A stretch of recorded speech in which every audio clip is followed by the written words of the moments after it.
Welcome to Brain Roots IES. Today we will study a very critical topic, the burning field, extreme heat and our food supply.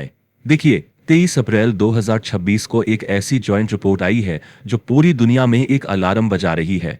इसे हमारे global food system के लिए एक code red कहा जा रहा है। तो आखिर इसका मतलब क्या है और हमारी थाली में जो खाना है उसके लिए इसका क्या मतलब है? चलिए इसको आसान भाषा में समझते हैं। ये जो वार्निंग है, ये कोई आम वार्निंग नहीं है। ये दुनिया की दो सबसे अथॉरिटेटिव वॉइसेस से आ रही है, एक जो फूड को देखती है और दूसरी जो क्लाइमेट को। और जब ये दो जायंट्स एक साथ मिलकर अलार्म बजाते हैं तो पूरी दुनिया को सुनना पड़ता है। तो देखिए, एक तरफ है FAO यानी Food and Agricultural Organization, basically हमारे फूड सप्लाई के गार्डियंस, और दूसरी तरफ है WMO वर्ल्ड मीटेरोलॉजिकल ऑर्गेनाइजेशन, हमारे क्लाइमेट के वॉचडॉग्स। इसको ऐसे सोचिए जैसे हमारे प्लैनेट के हेड शेफ और चीफ मीटेरोलॉजिस्ट एक साथ आकर कह रहे हैं कि एक बहुत बड़ा तूफान आने वाला है और वो सीधा हमारे ग्लोबल किचन पर हिट करने वाला है। इस रिपोर्ट का सेंट्रल मैसेज ये है कि गर्मी अब सिर्फ वो चीज नहीं जिससे बचने के लिए हम छाया ढूंढते हैं। ये एक्सट्रीम हीट अब एग्रीकल्चर का पूरा नक्शा ही बदल रही है। ये उस बुनियाद को, उस फाउंडेशन को हिला रही है जिस पर हमारी खेती टिकी हुई है। रिपोर्ट एक खास हॉटस्पॉट पर जूम इन करती है, इंडिया में इंडस और गैंजीज रिवर बेसिन्स। ये कोई आम जगह नहीं है, ये 1 अरब से ज्यादा लोगों का अन्न का कटोरा है और ग्लोबल फूड सप्लाई का एक की प्लेयर भी है। इसलिए ये एरिया एक हाई रिस्क जोन है। और यहां पर जो चीज सबसे चिंताजनक है वो है इसका डोमिनो इफेक्ट। ये खतरा सिर्फ गेहूं या चावल के सूखने तक सीमित नहीं है, ये हमारे बाजारों में सब्जियों से लेकर हमारे फ्रिज में रखे दूध तक को प्रभावित कर रहा है।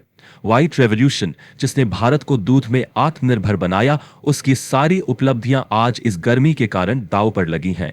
लेकिन शायद इस रिपोर्ट का सबसे आत्मा को झंझोड़ देने वाला हिस्सा फसलों के बारे में है ही नहीं।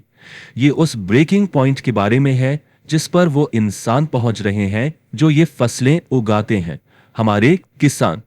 इस रिस्क को ठीक से समझने के लिए हमें एक कॉन्सेप्ट समझना होगा जिसे कहते हैं वेट बल्ब टेम्परेचर। इसको सिर्फ टेम्परेचर की तरह मत सोचिए, ये रियल फील्ड टेम्परेचर है जिसमें हीट के साथ ह्यूमिडिटी यानी नमी को भी जोड़ा जाता है। बिल्कुल वैसे जैसे एक चिपचिपे उमस भरे गर्मी के दिन महसूस होता है जब पसीना सूखता ही नहीं है। तो वो क्रिटिकल नंबर क्या है जिसे हमें याद रखना है? वो है 35 डिग्री सेल्सियस। इस वेट बल्ब टेम्परेचर पर एक हेल्दी इंसान भी अगर छाया में बैठा हो तो कुछ ही घंटों में घातक हीट स्ट्रोक का शिकार हो सकता है। ये वो पॉइंट है जब हमारे शरीर का बिल्ट इन कूलिंग सिस्टम, हमारा पसीना, काम करना बंद कर देता है। और ये स्लाइड उसके परिणाम को बिल्कुल साफ दिखाती है।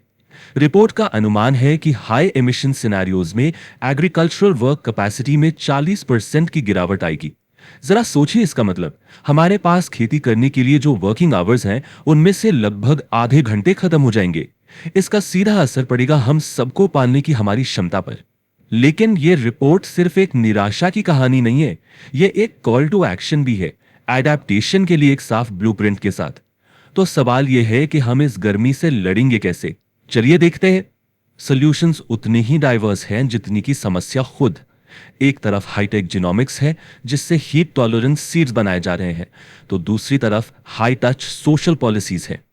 हम ऐसे बीजों की बात कर रहे हैं जो गर्मी सह सकें और साथ ही ऐसे सेफ्टी नेट्स की भी जो फसल बर्बाद होने पर किसानों को बचा सकें।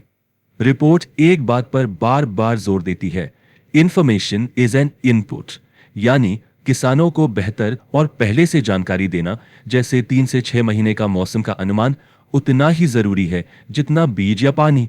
सोच के देखिए, अगर एक किसान को पता हो कि आने वाले महीनों में बारिश कम होगी तो वो कम पानी वाली फसल लगा सकता है। सही जानकारी सही समय पर एक पूरी फसल को बचा सकती है। लेकिन इन सारी इनोवेटिव स्ट्रेटजीज के बावजूद रिपोर्ट एक आखिरी और काफी गंभीर रियलिटी चेक देती है। FAO और WMO बिल्कुल साफ कहते हैं, अडेप्टेशन हैज लिमिट्स। अगर ग्लोबल एमिशंस को तेजी से नहीं काटा गया तो हम एक ऐसे पॉइंट पे पहुंच जाएंगे जहां कोई भी अडेप्टेशन, कोई भी टेक्नोलॉजी काफी नहीं होगी। हर चीज की एक सीमा होती है और हम उस संकट से बचने के लिए हमेशा नए तरीके नहीं बना सकते। और यहीं पर यह रिपोर्ट हमें एक विचार उत्तेजक सवाल के साथ छोड़ जाती है जो साइंस से पॉलिसी की तरफ जाता है। ये हमें सोचने पर मजबूर करता है कि अपने फूड सिस्टम के फ्रंटलाइन वर्कर्स यानी किसानों को बचाने का असली मतलब क्या है। क्योंकि अगर हम अपने किसानों को नहीं बचा पाए तो हम अपने फूड सप्लाई को कैसे बचा पाएंगे। If you found this lecture helpful, like, share and subscribe to the channel.